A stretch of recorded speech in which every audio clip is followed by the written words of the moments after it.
예, 비하인드 뉴스를 시작하겠습니다. 박성태 기자가 지금 나와 있습니다. 자, 시작할까요?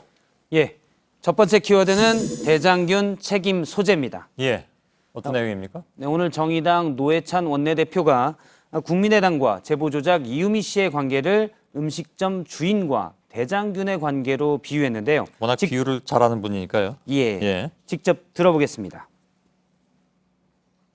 여름에 냉면집 주인이 나는 대장균에게 속았다. 그걸 이제 조사해가지고 많으면 팔지 말아야 될 책임이 냉면집 주인한테 있는데 균이 나를 속였다. 뭐 이렇게 대장균 단독 범행입니다. 뭐 이렇게.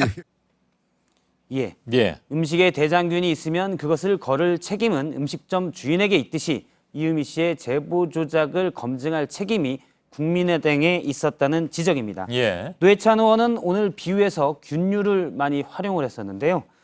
콜레라균을 이유미 씨가 만일 만들었다고 해도 그것을 국민의당이라는 이름의 분무기로 뿌렸기 때문에 뿌린 쪽이 더 책임이 크다고 말했습니다. 그러니까 국민들은 이유미 씨를 사실 잘 모르고 국민의당을 믿고 들었다는 얘기입니다. 예. 뭐 노 의원이 하여간 비유를 최근 들어 여러 가지로 하는데 예, 오늘 하여간 굉장히 많이 한 것 같습니다. 예, 사실 이유미 씨가 누군지 사람들 잘 몰랐죠. 예, 그렇습니다. 예. 국민의당 책임이 크다는 지적인데요.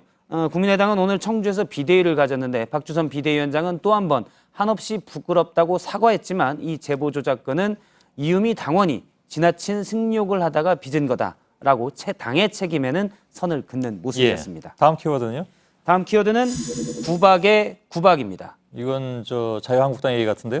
네, 홍준표 당대표와 정우택 원내대표의 갈등이 앞서 보도도 됐는데 예. 홍 대표와 친박계의 갈등도 지금 노출이 되고 있습니다. 예. 친박 핵심으로 분류되는 홍문종 의원이 오늘 최고위원과 중진 의원 연석회의에서 홍준표 대표를 견제했는데요. 직접 얘기를 들어보겠습니다. 예.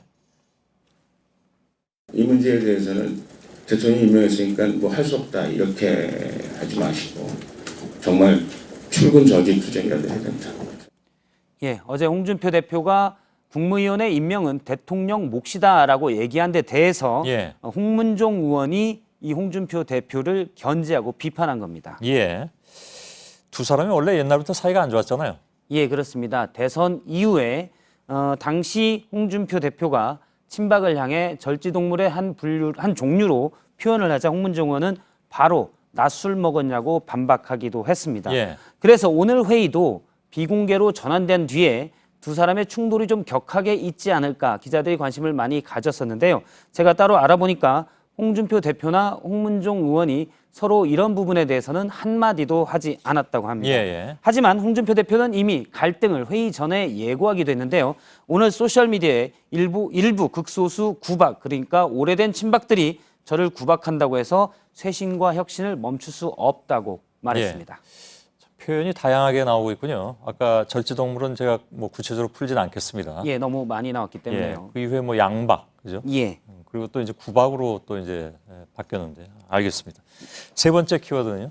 세 번째 키워드는 부담스러운 변호사입니다. 오늘 박사모 회장인 정광용 씨의 재판이 있었는데요. 예. 서석구 변호사, 이 서석구 변호사는 박근혜 전 대통령의 탄핵 심판에서 변호를 맡았었고 잘 알죠. 예, 돌출 행동도 많았기 때문에 변호보다는 역효과가 있었다 이런 지적도 있었는데요. 예. 서석구 변호사가 오늘 재판에서 갑자기 정광용 씨 등을 변호하겠다고 하면서 재판에 선임계를 제출했습니다. 예. 그런데 이 모습을 지켜본 정광용 박사모 회장이 약간 당황스러워하면서 이 사실을 몰랐던 듯한 분위기를 보였는데요. 그러자 판사가 선임할 것인가요? 라고 묻자 정광용 씨가 잠깐 쉬었다가 일단 선임하겠습니다. 라고 답했습니다. 예. 이 상황만 보면 서석구 변호사의 자진해서 이 정광용 씨를 변호하겠다는 것이 양측이 협의되지 않은 것 아니냐. 역시 돌출 행동 아니냐. 예. 이런 의혹이 나왔었는데요. 제가 나중에 서석구 변호사에게 물어보니까 정광용 씨는 만나지 못했었지만 정광용 씨 측과 얘기가 이미 됐다. 협의가 된 내용이다라고 주장을 했습니다. 뭐 받아들인 쪽이 이렇게 흔쾌하게 또 들리진 않는군요. 아무튼 예. 오늘 근데 서 변호사가 본인의 자료가 다 해킹됐다고 얘기하면서 뭐 이렇게 재판 날짜 좀 늦춰달라고 요구를 했다면서요? 예, 그렇습니다. 예. 본인이 가지고 있던 자료들이 다 해킹돼서 없어졌으니까 재판을 좀 8월 이후로 늦춰달라고 요구를 했는데요. 예. 해킹이란 단어가 나왔기 때문에 무슨 정치적인 이유가 있었던 것 아니냐라는 또 의문이 들었습니다. 이 역시 제가 서 변호사에게 물어보니까 예. 최근에 랜섬웨어라는 바이러스에 걸려서 컴퓨터 안에 있던 모든 자료들이 삭제가 됐다고 합니다. 그리고 정치적인 해킹 여부에 대해서는 알 수 없다라고 말했습니다. 예. 오늘 정광용 씨 재판이었는데 지난번 박근혜 전 대통령의 탄핵이 결정되던 날 당시 친박단체가 주도하는 집회에서 상당히 폭력 집회가 많았고 예. 4명이 숨졌었는데요. 오늘 정광용 씨는 당시 폭력 집회를 전혀 선동하지 않았다. 그래서 죄가 없다라고 주장을 예. 했었습니다. 그럼 뭐 이제 재판장에서 가려지겠죠. 예. 박성태 기자였습니다.